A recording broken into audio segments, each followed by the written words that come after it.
राम जी ने जटायु जी के माथे पर हाथ रखा। ठीक है, कर सरोज सिर पर शिव कृपा सिंधु रघुवीर। और राघवेंद्र के कमल कोमल कर कमल का सुखद संस्पर्श पाकर जटायु जी ने सोचा कोई परिचित आया है, हम इसे आंख खोलकर देखेंगे ये हमें देखेगा, हम इसे देखकर रोएंगे ये हमें देखकर रोएगा। रोते रोते मर गए तो रोने के लिए फिर जन्म। तो जटायु जी आंख बंद किए हुए ही बोले, कोई भी हो मैं कहता हूं, बस जाओ मुझको मरने दो। हा राम मंत्र यह माता का, आराधना इसकी करने दो। राम राम राम। गदगद होए बोले, प्रभु मैं ही हूं वह राम, भक्तराज देखो तुम्हें करता राम प्रणाम। जटायु जी ने नेत्र खोल दिए, निरख राम छवि धाम मुख, विगत भई सब पीर। भगवान ने गृद्धराज को गोद में ले लिया, गीध को गोद में राखी कृपा निधि नैन सरोजन में भरी बारी। और 12 बार समारत पंख जटायु की, धूर जटान संझारी। जटायु के पंखों की धूल जटाओं से झाड़ी। जटायु जी ने कहा, नाथ दशानन यह गति की नहीं, दुर्गति नहीं गति। आपकी दुर्गति नहीं होती, गति नहीं मिलती, आपकी गोद मिल गई। गलत काम क्या किया, तेई खल जनक सुता हर लीन। ले दक्षिण दिस गए गुसाई, बिलपत अति कुररी की नाई। दर्श लाग प्रभु राखे प्राणा, चलन चाहत अब कृपा निधान। भगवान ने कहा कि जटायु जी जीवित रह जाओ, जाओ नहीं, कुछ दिन रह जाओ। मेरे जान तात कछुक दिन जीजे, मेरे जान तात कछुक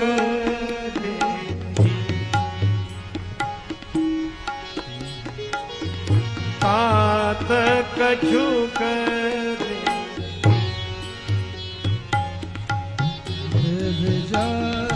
तात कछुक। देखिए आप कुछ दिन जीवित रह जाए। मेरे पिता का देहांत हो गया है जटायु जी, आपके कोई पुत्र नहीं है। देखिए आप सुवन सेवा सुख, मोहि पितु को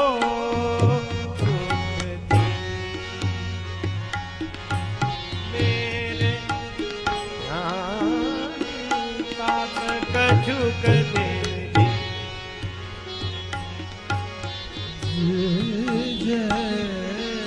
तात कछुक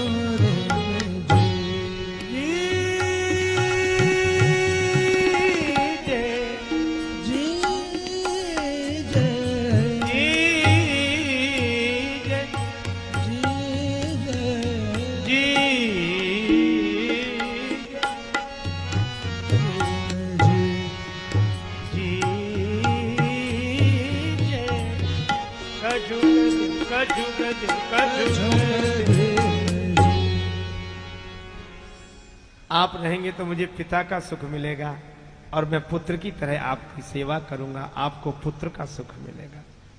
यह श्री राम है। जटायु जी ने कहा कि प्रस्ताव तो है आपका सुंदर, किंतु क्षमिए प्रभु आपके आयसु को, सपने हूं नहीं हिय में धरी हैं। निज जीवन राखी के जीवन में पछताव की आग सदा जरी है। और त्याग सुदेह राजेश सुनो सुरलोक लाज हिते मरी हैं। और रिपुते सिय को न छुड़ाए सक्यो, ऐसो तनु राख कहा करी है। सो तनु राख करम बेटा, भक्ति न मिली जिस जीवन, माता को छुड़ा न सका, बेटी जानकी को छुड़ा न, ऐसा शरीर। भगवान ने कहा, मेरी तो प्रार्थना थी कि पितृपद स्वीकार करें। जटायु जी ने कहा, लेकिन पिताजी को भी, आपके पिता को जो सौभाग्य नहीं मिला वो मुझे मिल रहा है। आपकी गोद में प्राण जाए।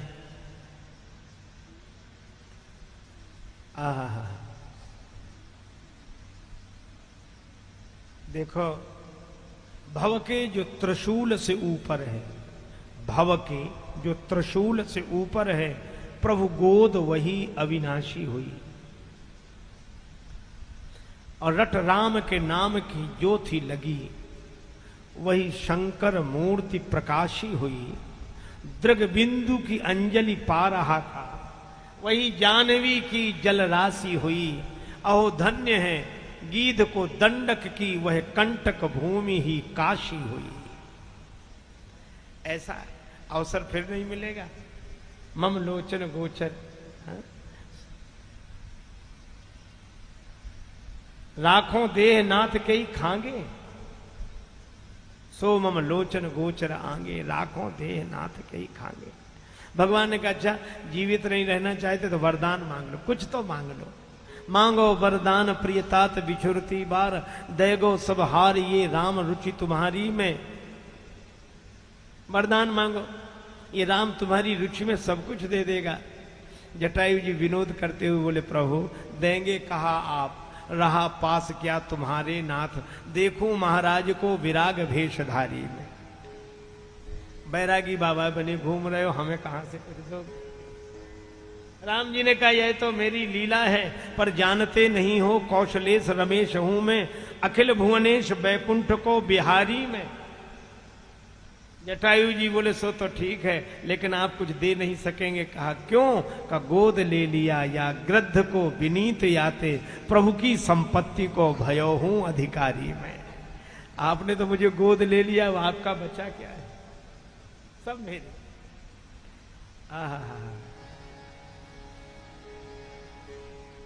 अविरल भगति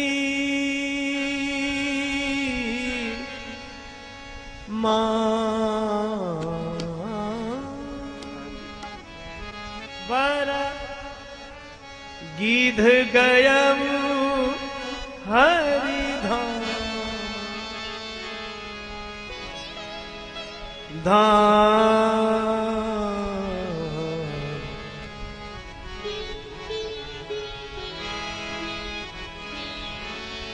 भगवान ने कहा तात कर्म निजते गति पाई। कौन सा कर्म? परहित बस जिनके मन माहे, तिन कहा जग दुर्लभ कछु नाहि। गीध देह तज धरि हरि रूपा, भूषण बहुपट पीत अनूपा। हरि रूप प्राप्त हुआ, विमान में बैठकर हरिधाम गए जटायु जी, और भगवान अंतिम संस्कार करते हैं जटायु जी के शरीर का। पितु की अंत क्रिया करिवे कह बड़ो पुत्र अधिकारी, सो पितु क्रिया भरत कहाँ सौंपी, प्रभु खग क्रिया समारी। अंतिम संस्कार किया, धूम्र विमान उठता दिखाई दिया। जटायु जी बोले जावो जावो हे भक्तराज, जावोगे मेरे धाम को तुम। जाते जाते इतना सुन लो, कर चले ऋणी इस राम को तुम। भगवान दक्षिण दिशा की ओर आंसू बहाते चले।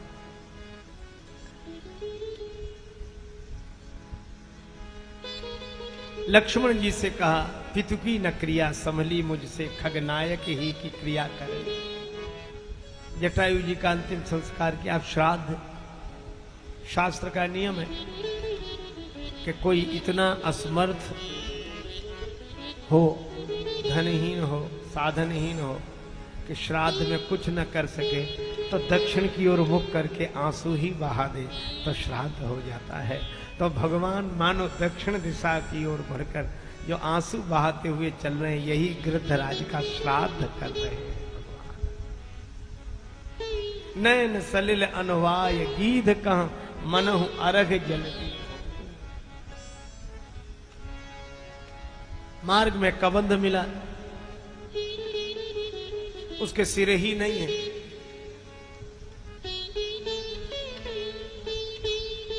मुझे श्राप दिया और मेरे साथ ऐसे हुआ।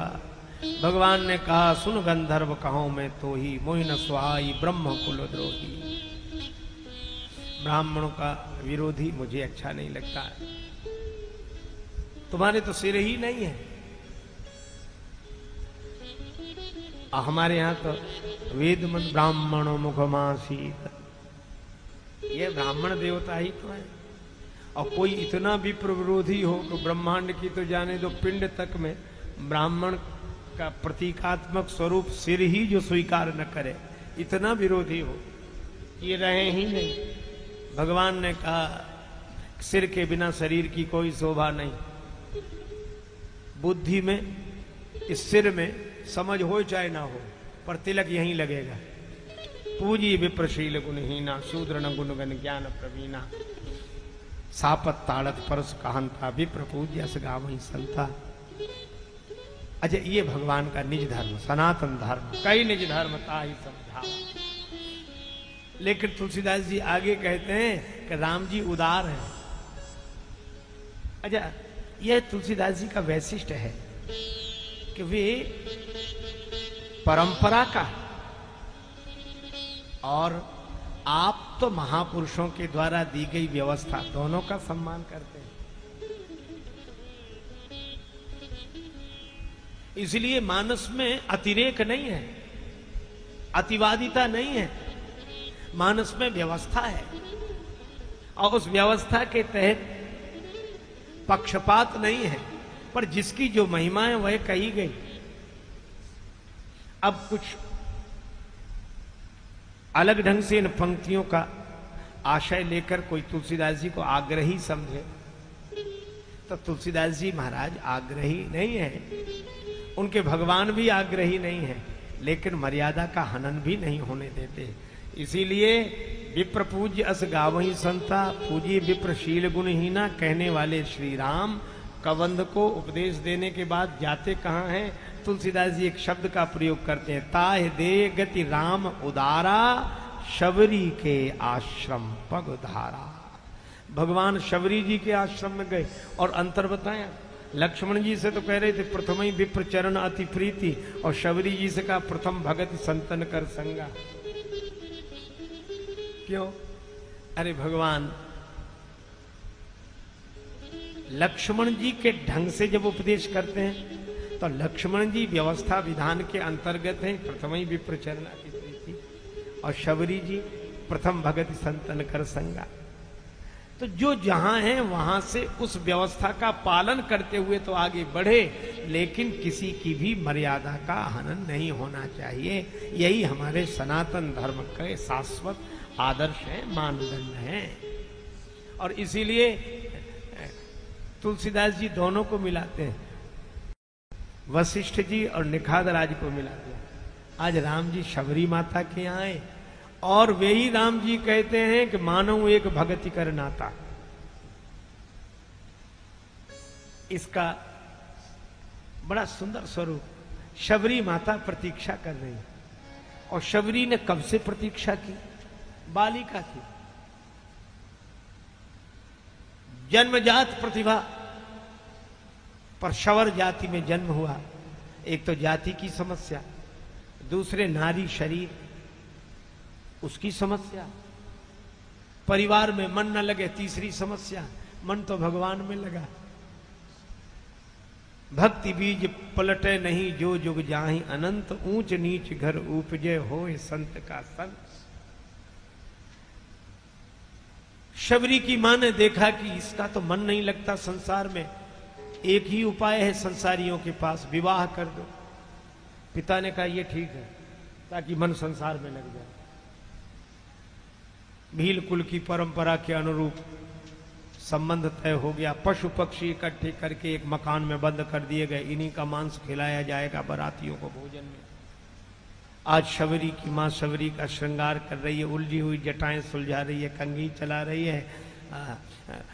शबरी ने कहा कि मां इतना श्रृंगार तो कभी नहीं किया, आज क्यों कर रही?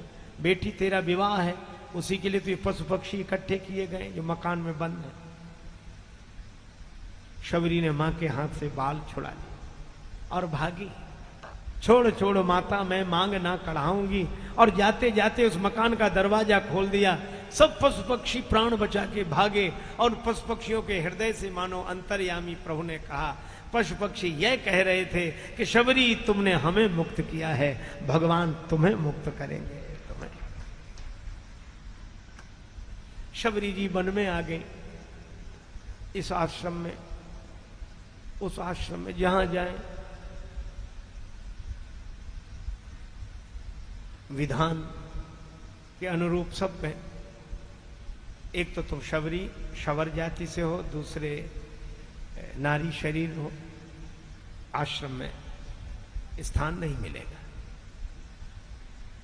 अब कठिनाई है कि वे नियम की बात कह रहे हैं, ठीक कह रहे हैं, पर शबरी क्या कह रहे?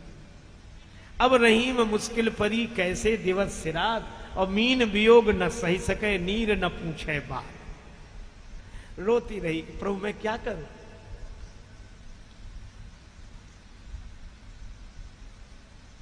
अचानक मन में प्रेरणा हुई, भगवान ने कहा सेवा। सेवा? मुझे तो आश्रम में प्रवेश तक नहीं मिलता है, मैं सेवा कैसे करूं? अंतर्यामी प्रभु ने कहा सेवा करो, पता न लगे ऐसे समय सेवा करो। आश्रम में जब सब सो जाते तो शबरी झाड़ू लगा, समिधा के लिए जिस लकड़ी की आवश्यकता होती लाकर रख दे, रात को ही पुष्प रख देती। सवेरे ब्रह्मचारी जागे, आश्रम में सब कौन है जिसकी सेवा दिखती है पर सेवक नहीं दिखता? उस आश्रम के प्रमुख ने कहा देखो पता लगाओ कौन है। ब्रह्मचारी रात रात भर जागते, पता नहीं लगता। एक दिन इस कृषकाय बालिका को लकड़ी का गट्ठर पटक कर भागते को ब्रह्मचारी ने पकड़ लिया, चलो गुरुजी के पास। अभी भोर नहीं हुई थी, अंधेरा था। गुरुजी के सामने यह बालिका कांप रही थी, दीपक का थोड़ा थोड़ा उजाला। महर्षि ने इस बालिका की ओर देखा, रो रही थी, मुझे क्षमा करो, मैं इस सेवा में ही करती थी। महर्षि ने कहा कि बेटी तुम कौन हो? बेटी तुम कौन हो? शबरी ने रोते हुए अपनी कहानी बताई। मैं क्या करूं महाराज, कहां जाऊं? संसारी जीवन में घर में मैं रह नहीं सकती, आश्रमों में प्रवेश की अनुमति नहीं है। महात्मा महात्मा वे थे महर्षि मतंग। महर्षि मतंग के आंसुओं से आंखें भीग गई, अश्रुधारा बह रही थी। महर्षि ने कहा मैंने तुम्हें बेटी कहा है, पिता के घर में बेटी के रहने में कोई आपत्ति नहीं, आज से तुम यहीं रहो। सेवा करने के लिए सब ब्रह्मचारी है, तुम्हें कुछ नहीं करना, तुम उस कुटिया में रहो और बेटी राम राम राम करो। शबरी प्रसन्न हुई, लेकिन परेशान भी। महाराज यह तो आप जो मुझे आश्रय दे रहे हैं, तो वर्तमान समय में व्यवस्था के आग्रही लोग सब आपका विरोध करें, सभी विरोध करेंगे। महर्षि ने कहा कि बेटी मेरा नाम मतंग है, और मतंग मस्ती से झूमते हुए हाथी को कहते हैं हाथी। कहा कि हाथी ने कभी भौंकने वालों की परवाह नहीं की, वो अपनी मस्ती में जाता है, हम भी अपनी मस्ती में जाएंगे। राम जी के नाते तुम्हें आश्रय है।